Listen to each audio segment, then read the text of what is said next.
Welcome to the Live Your Possible podcast, the show about sparking and discovering endless possibilities where we work, live, and play.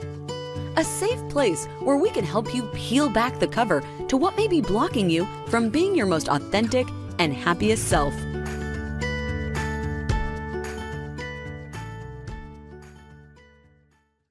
I'm excited to welcome today's guest, Richard Sheridan. He's the co-founder, CEO, chief storyteller, and tour guide at Menlo Innovations. He's also the author of two of my favorite books, Joy, Inc. and Chief Joy Officer. Menlo Innovations CEO Richard Sheridan became disillusioned in the middle of his career in the chaotic technology industry. He had an all-consuming thought: things can be better, much better. He had to find a way. Why couldn't a workplace be filled with camaraderie, human energy, creativity, and productivity? Ultimately, Rich co-founded Menlo Innovations in 2001 to end human suffering in the workplace. His unique approach to custom software creation is so surprisingly different that 3,000 people a year travel from around the world just to see how they do it. His passion for creating joyful work environments and cultures led to his best-selling and widely celebrated books, Joy, Inc., How We Built a Workplace People Love, and Chief Joy Officer, How Great Leaders Elevate Human Energy and Eliminate Fear. Join us today as Rich shares his background, and he also gets into his childhood memories, where we both got goosebumps and chills about what he brought to life at Menlo Innovations and where he found joy and love in what he does. Learn with us as he figures out how to share with the rest of the world, how to shift, how to run the experiment, how to bring joy and love into all of our workplaces and our communities and our families. Take a listen. Well, welcome, Rich, to the Live Your Possible podcast. I'm so excited that you're here. I refer to you as so many things. You're a great friend, a mentor, a partner, a believer, a joy igniter. In fact, I think your reference is the joy guy. And I have to say, I'm so thankful for you and the Menlo Innovation team, all the Menlonians, to really share what is possible with joy out in the world and what we could do in our workplaces together. And I'm just so thankful and grateful for all of you. And, you know, you've been doing this for over 20 years. You're a pioneer. And I'm really interested to hear from you how things have changed over the last 20 years and how people are perceiving joy in the workplace and what you're coming up against these days. Well, you know, Darren, as I'm sure everybody has a story over the last 3 years of the pandemic, things really changed rapidly. They changed unexpectedly, and we had to adapt to something that we would have never imagined in all of our years, given, you know us, we're an intensely collaborative team, working all shoulder to shoulder in the same office, pairing two people, one computer, switching the pairs every 5 days, sharing a keyboard and mouse while they're working together, designing and building software on behalf of our clients. And of course, all that had to come to an end. It had to stop. It had, the way we had done things for our first 19 years just had to stop. And we had to suddenly and dramatically shift like the rest of the world did. And I'm happy to say we did. It was a tough transition, but fostered by the culture, the joyful culture we had built, the relationships, the trust we had within our team. And then we got hit with a 60% revenue drop in 2020. Wow. So if the pandemic wasn't enough, let's take away 60% of the revenue. So that made, another mandate, if you will, not only adapt, but survive.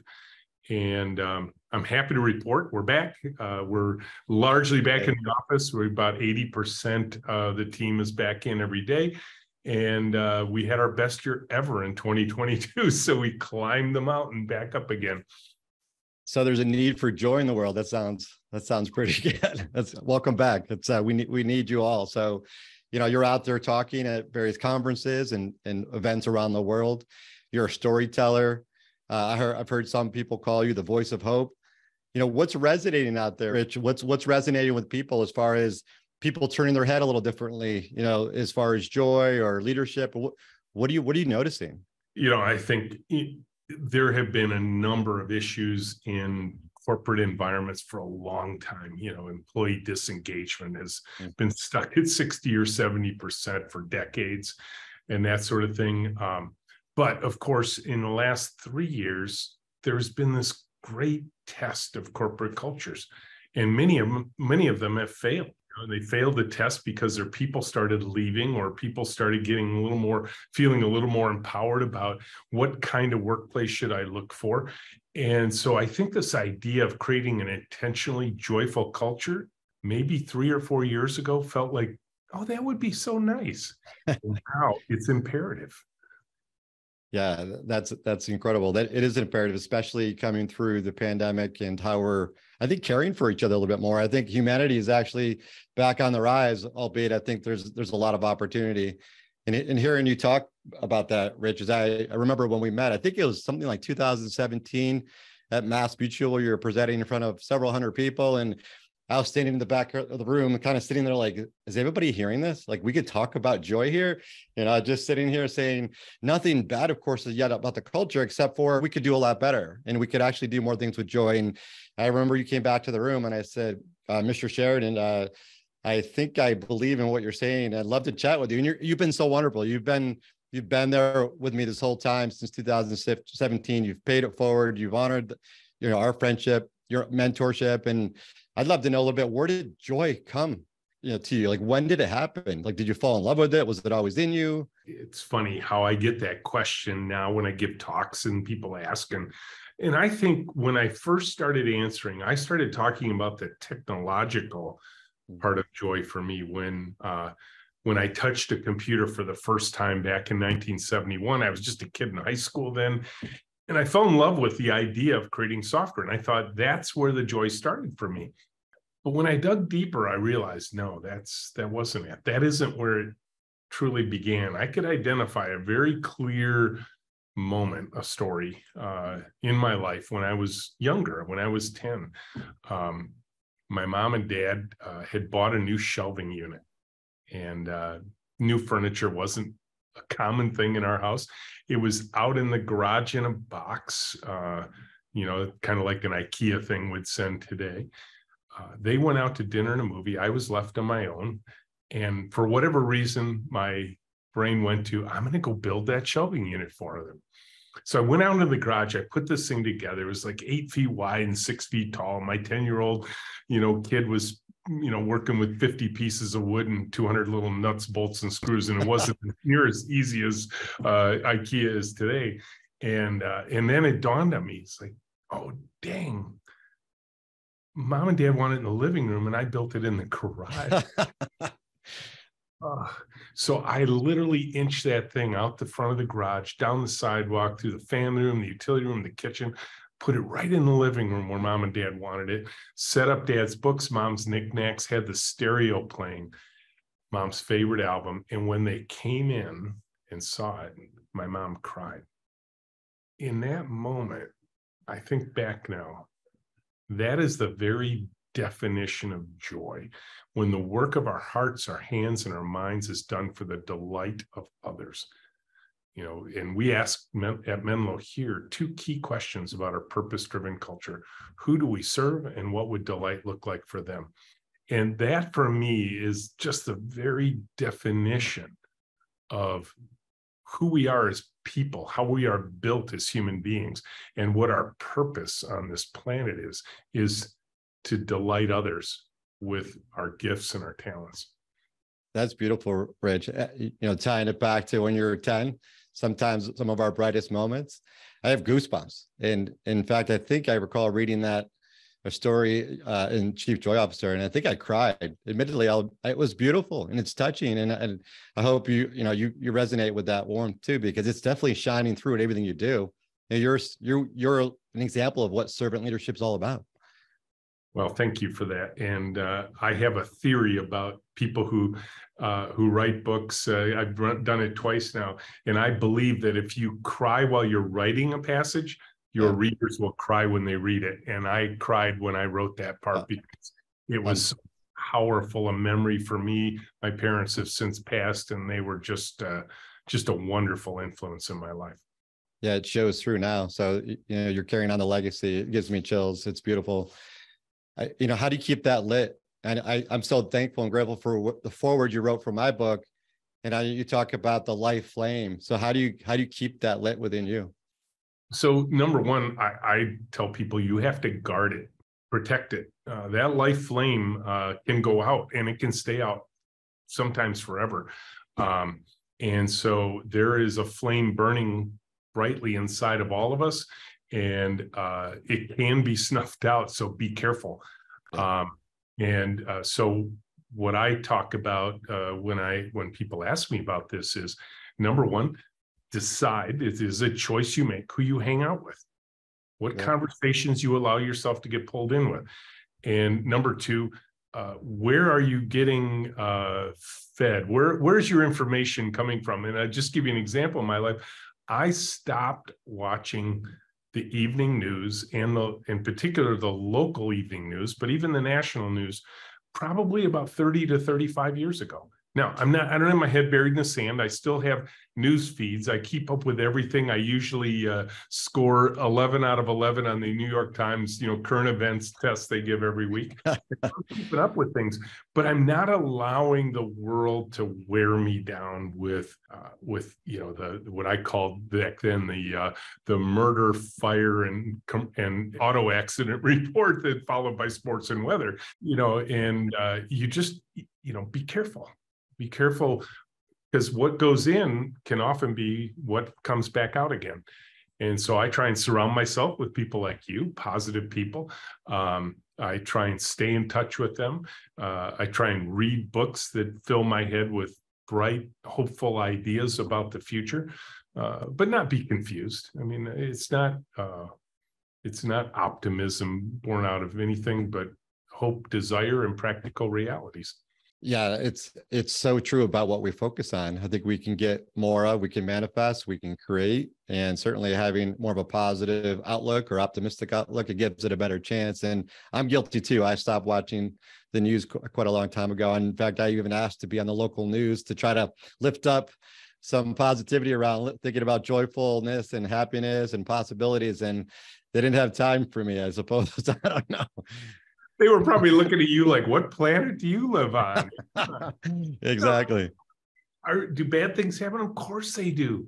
Yeah. But they happen every street corner, every day, in every aspect of our life.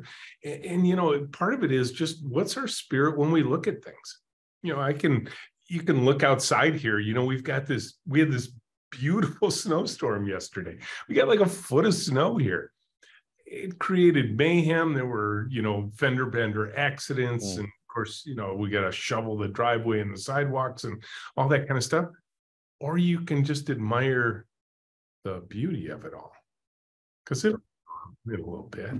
And so it's really a choice, this kind of choice. And I will say, I have chosen for a long time optimism. And that's actually a harder choice than pessimism. Yeah, it takes effort because you're going against the grain, to your point, and what we're hearing. And people hunt you down and say, "Well, it didn't turn out as good as you thought it would." It's like, yeah, well, at least I tried. That's funny. Yeah, there is a lot of beauty in a snowstorm. To your point about, look at that, the snow sitting on that tree right there, and the fact that you can go out and do snow angels if you want.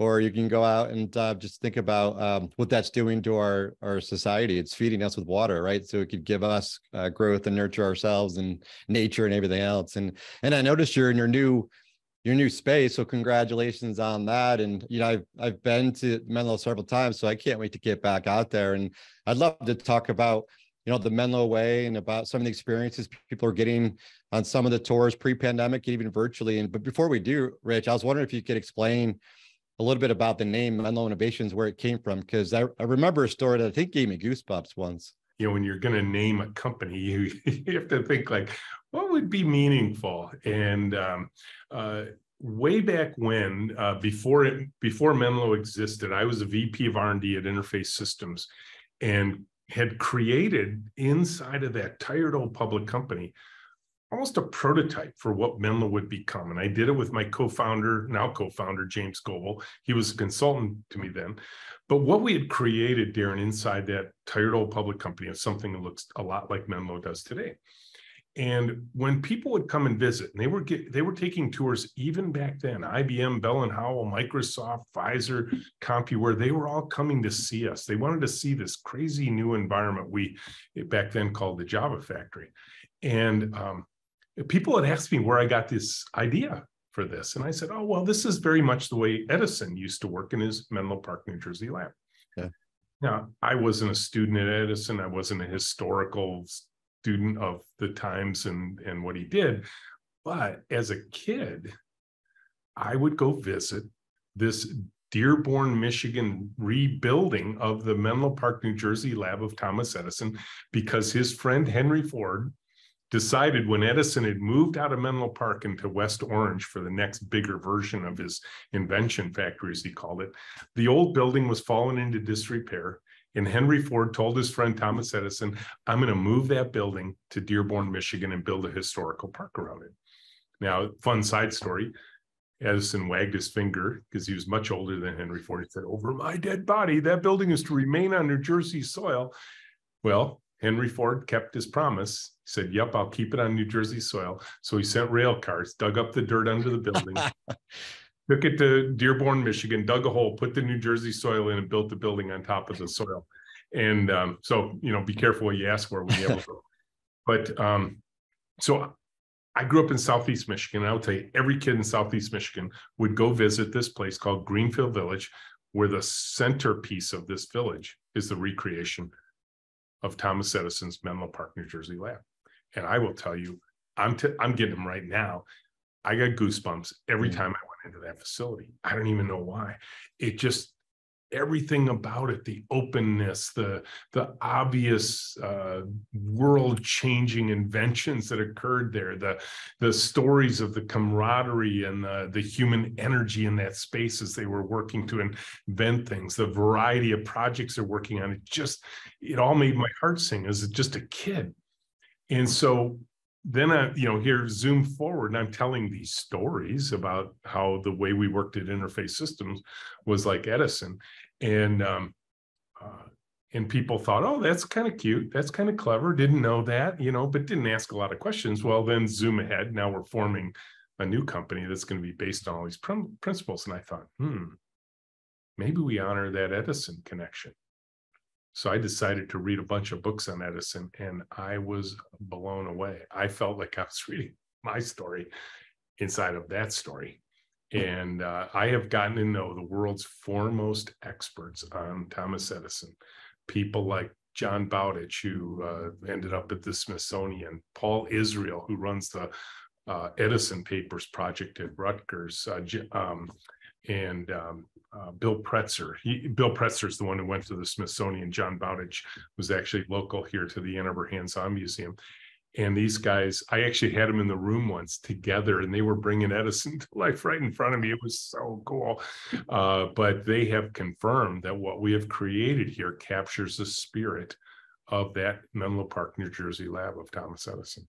How special is that, bringing your goosebumps alive so you can relive that every day? And I think the passage in one of your books is you're lighting up the world, and that is what you're doing. Yep, absolutely. And, and we refer a lot when people come here and they walk in, it is invariably true that the first word out of their mouths is, wow, because they can feel the human energy of the space. And I'll be honest, that was what was so hard for me when the pandemic hit, was the room went dark and quiet. And then we were spread out all over the place. And I didn't know how we would do. And we did just fine. But it was unnerving for a guy who so valued having this in-person workplace. Yeah, I can imagine. I'm sure there's thousands of people that have been through the doors there. And I know my experience when I first got there was of, I guess, childlike. I looked in with awe saying, oh my God, this is real.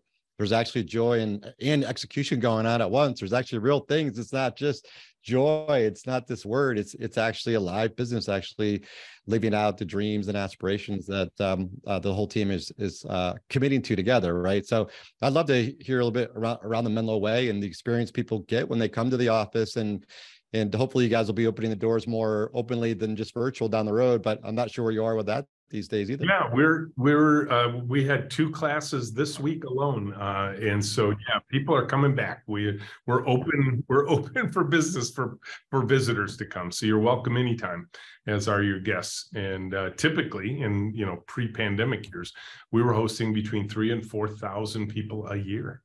Were coming over the planet to come see us.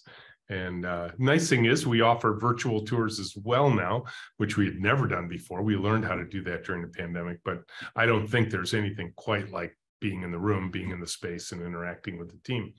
And, in terms of just, what are some essential elements of the Menlo way that intrigue people? One thing, we work, not too surprisingly, it's not that unusual. We work in an open room, one big open room, no walls, no offices, no cubes, no doors. My co-founder and I sit out in the room with everybody else. We're at the same kind of foldable metal tables as the rest of the team. So there's no gifted C-suite for the co-founders or anything like that. And we work in pairs. We work 2 to a computer, which is probably the first thing that blows people away. In particular, you think about programmers, introverted programmers paired together, sharing a keyboard and a mouse all day long. And the pairs never last more than 5 days, and then we switch them. So there's a little bit of a team square dance that's going on here, where we're changing the partners throughout the course of long projects that we work on. And the result of those pairings, and the fact that the pairs are all in a room together, sitting kind of shoulder to shoulder with one another, not just their pairs, but their fellow pair partners around a set of tables, means there's a lively, active conversation about the work that we're doing every minute of every day. I literally, stepping into this quiet conference room so I could have this call with you, I left that noisy environment, and I was literally feeling it just before I came in here. I'm like, this is it. This is Menlo, that buzz, that palpable human energy of people doing real work together, solving problems together. And the visual artifacts we have around the room, we do a lot of paper-based visual management systems, which again kind of blows people away because we're a software company and they're surprised we like paper to plan and paper to assign work and that sort of thing. And we give people a chance to get meaningful things actually done at work. And one thing at a time, we work on it till it's done. Hey, I appreciate that. And I saw, when I was there the first time, I saw some customers coming in and actually retelling the team what was done, what's working well. So really living it. And that's something that I really value. I think it's called a high-tech anthropologist. They, really getting into the nature of how people do their work, and the mission that you're trying to solve for is pretty fascinating. And the visuals that you're talking about, it's worth seeing in on site. I love the stories that you share there, and they're real and they're simple and they're straightforward. We just tend to not think about it enough in our day to day. And the pairing, to me, it's a phenomenal concept where we're learning from each other. Again, I know it's a philosophy at Menlo is around learning, around inclusion of thought with each other, inclusion in general, holding each other accountable. Those are amazing things. And I got to experience that on my second visit. I came to one of your workshops, probably the favorite workshop I've ever been to in my life, called Leading with Joy, Lead with Joy or Lead with Joy. And it was wonderful. I brought Nakia, and she brought me. We were a pair. I think she's now a good friend of yours as well. And I had to say, at that event, we really got to bond, Nikki and I. We got to share and listen in different ways. We got to learn what it meant to be joyful. We got to learn and self-reflect about how we impact each other and how we can impact the broader team back at Mass Mutual at the time.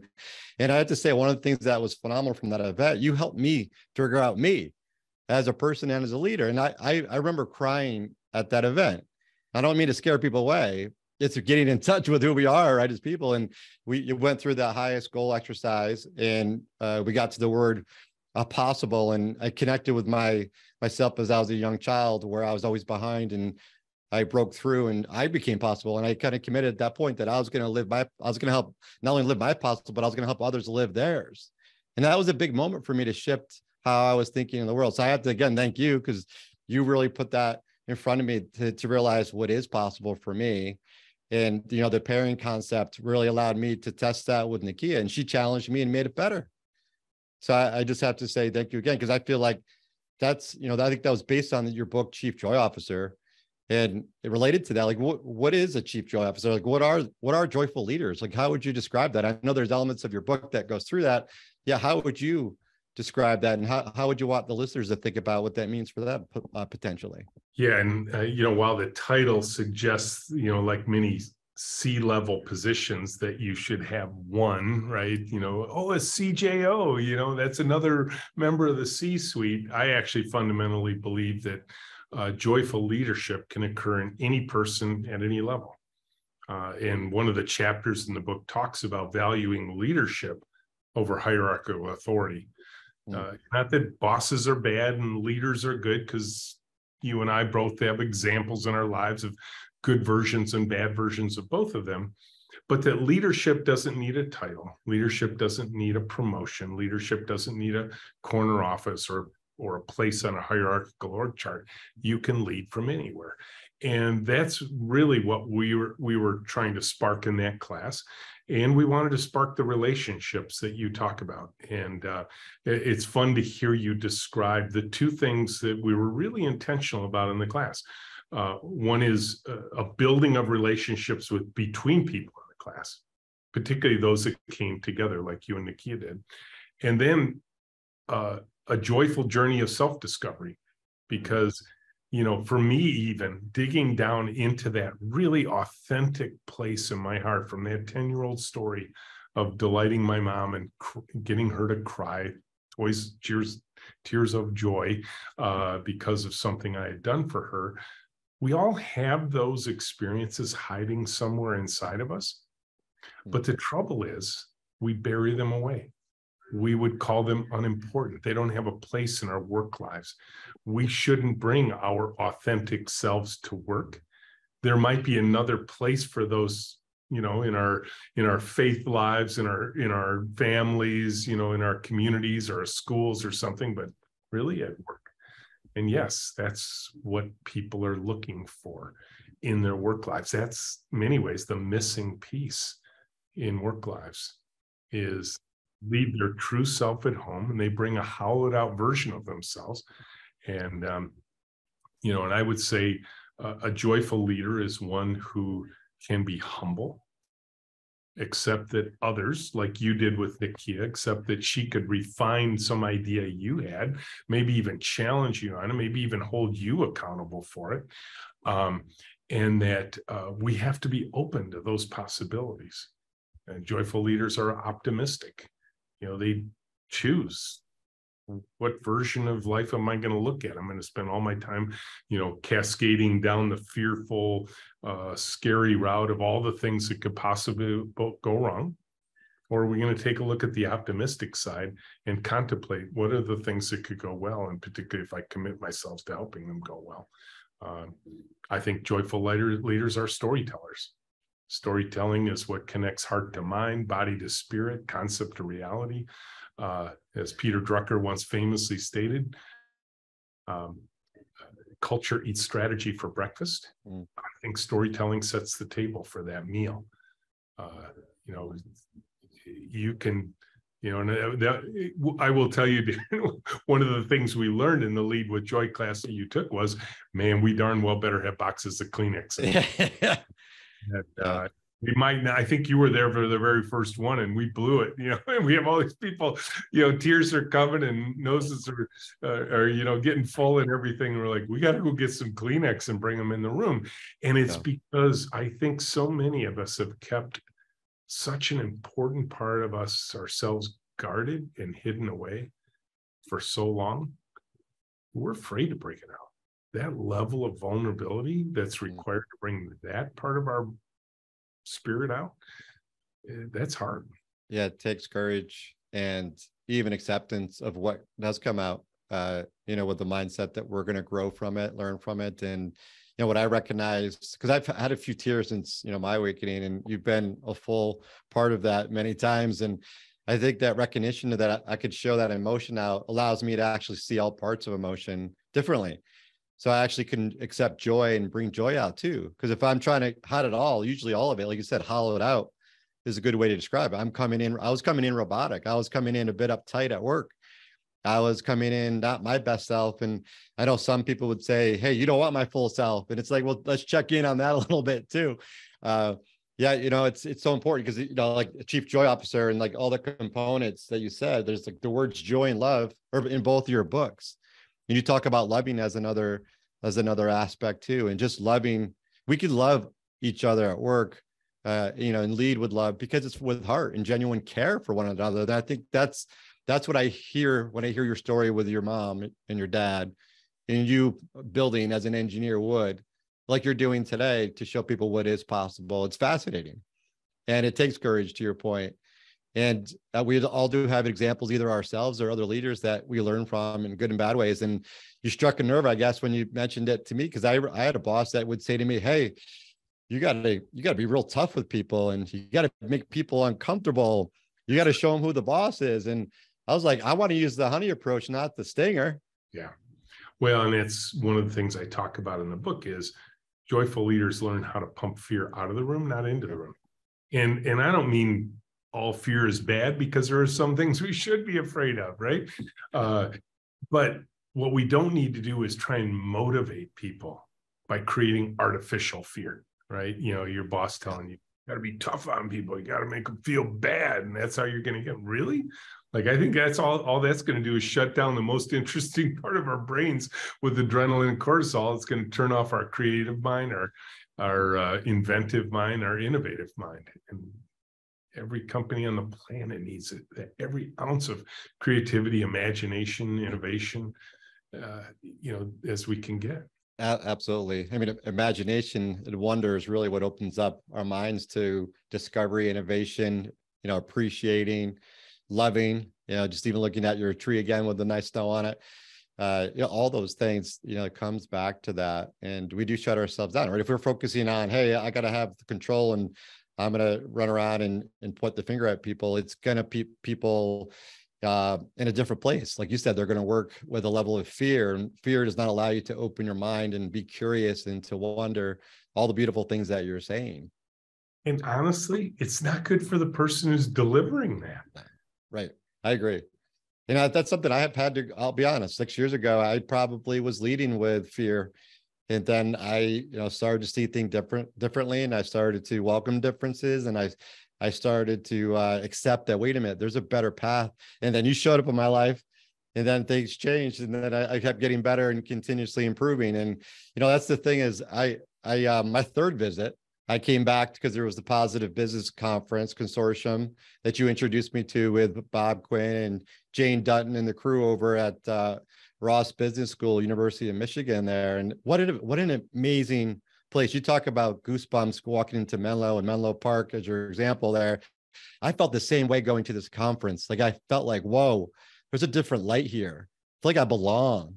There's something special, just like going into Menlo. When I went back into Menlo for the third time, what I also recognize is the beauty of your team continuously growing and improving.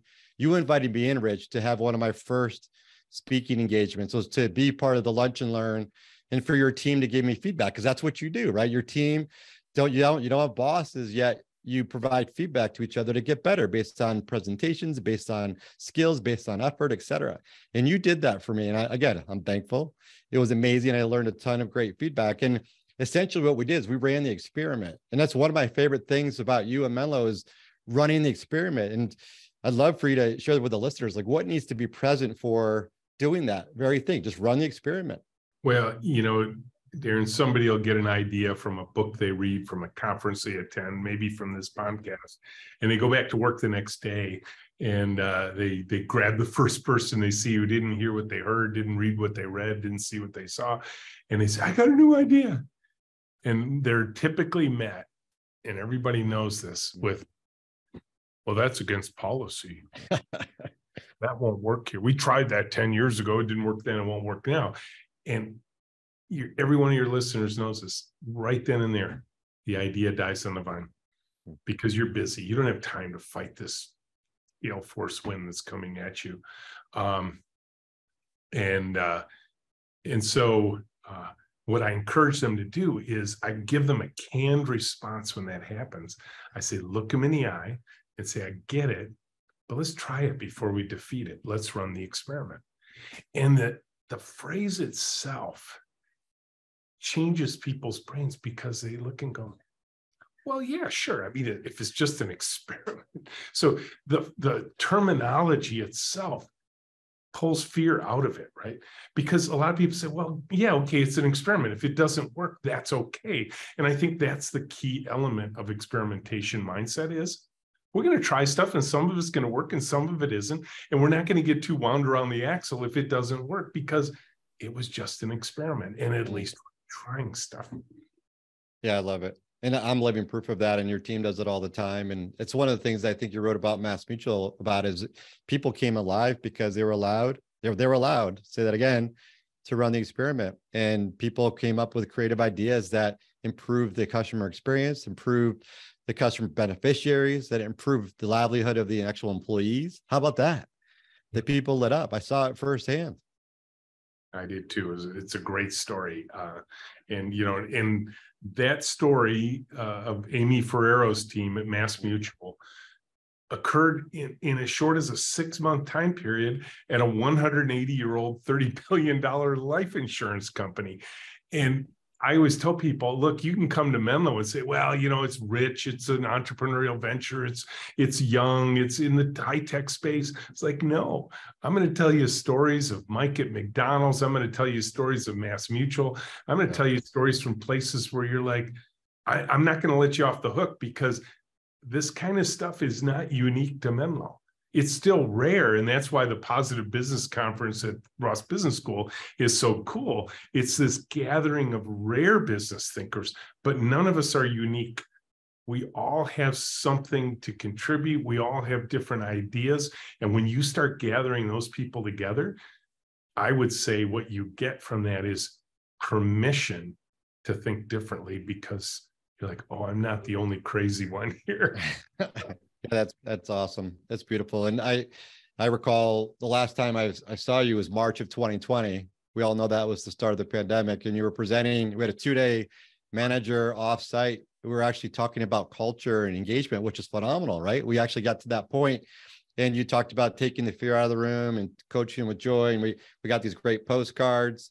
You know, I have mine. I was reading it earlier about doing more experiments, be authentic, caring, and intentional, reduce the fear, make it safe for people. So, I mean, it's real, all my pink pen there. And it was so timely too, Rich, because it allowed us to actually realize what we needed to do when the pandemic hit, because we all were scared. And you know, one of my last questions, Rich, curious if there's any vulnerable moments, maybe during the pandemic or maybe a light up moment or click moment that you haven't shared that you want to share that ties into all this beautiful work that you're doing and the team is doing. Is there anything else you wanted to share? I will tell you, Darren, I panicked when the pandemic hit because I thought literally I had witnessed the destruction of what we had created. You know, we all went home. We couldn't do our high-tech anthropology, which is about going out in the world and studying people in their native environment. Couldn't have tour groups come in. I couldn't get on airplanes to go speak about everything. And it was such a dramatic shift for me. My calendar emptied. All the speaking engagements that had planned were now gone. And I have to admit, in that moment, I thought, you accomplished what you set out to do. You couldn't have anticipated this. So don't take it too hard. Don't think you failed. This may be the end, but that's okay. You succeeded. And then I started watching the team.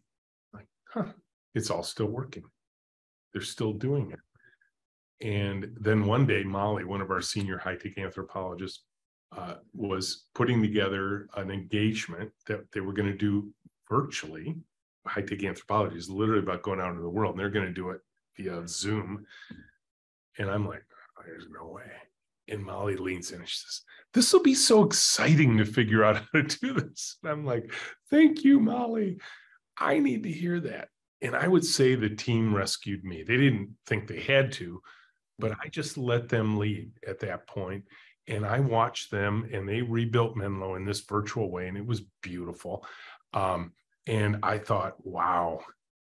And the only input I gave the team at that point, and it was very high level, was, guys, we're going to get back to thriving again. I know we are. And we're going to take 5 steps to get there. Number 1, we're going to survive. And that's going to mean there's going to be some tough things we're going to have to do along the way. We're going to adapt. I see you doing that already. We're going to sustain, because we don't know how long this is going to last. We are going to emerge stronger. And that means we're going to run a lot more experiments. We're going to try things we've never tried before. And if we consistently and regularly do those 4 things for as long as it takes, we will, in fact, thrive again. And the end of 2022, we handed out the biggest bonus checks we've ever handed out in the company's history, because we rang every business bell we could ring, and we are absolutely back to thriving again. And it didn't take as long as I thought it would, So, my lesson was, out of all of that, was that we had built this strong cultural foundation that literally was, unbeknownst to us, we were preparing for this moment. Even though we didn't know it was coming, even though we couldn't have anticipated what happened, we were fully prepared when it hit, because of the culture we had created up to that point. What a gift. What a gift, in the sense of, many leaders focus on results, and you've changed the order, right? Focusing on people, putting this belief in place where people picked each other up, and now you're thriving. I applaud you and the team, and I have so much love and admiration for you and Menlo and all the Menlonians. And I'm so honored to be a friend of yours, Rich, and I'm not only a believer, I'm a cheerleader. And we'll certainly share all the links to the great things that you all are doing, and to get folks to visit and to attend your workshops. I think everybody should take advantage of that and just keep building your story so you can go live your possible. And Rich, I am so thankful, and I look forward to visiting you out in Ann Arbor soon. Can't wait to see you here, Darren. Thank you for having me on your show. Take care. Wow, that was amazing. Rich Sheridan. I love that, man. Now, Rich, I mentioned on the show how he pays it forward. He's given us a gift to think about every single day. It reminds me about the James Gaffigan skit about the bonus fry. That bonus fry that's on the bottom of that McDonald's bag, where you didn't expect it to be there. And you're so excited because it's that one more bite that you wanted because it's so tasty. And then he goes on to say, hey, this is a gift. You might as well pay it forward. And that's what Rich is doing. He's giving us a gift to pay this forward. He is so authentic and real. He's an innovator, a joy instigator, and he speaks from the heart and the truth. His stories that he shares about his childhood and how he's connected that to the way he lives today is phenomenal. He even invited all of us to think about what are those childhood memories that are living inside of us, that are maybe layered pretty deep inside us, to allow us to bring that to life in the workplace or at home or even our communities. And even think about what are the things that we really want, what we want to focus on, what do we want to manifest, what are the actions we want to take. Think about that for you. And you'll start to think about living your possible and igniting joyful possibilities all around you every single day. Join me for the next episode, and let's continue to live our possible together and spark amazing opportunities and livelihoods. And let's change this world together, one person at a time.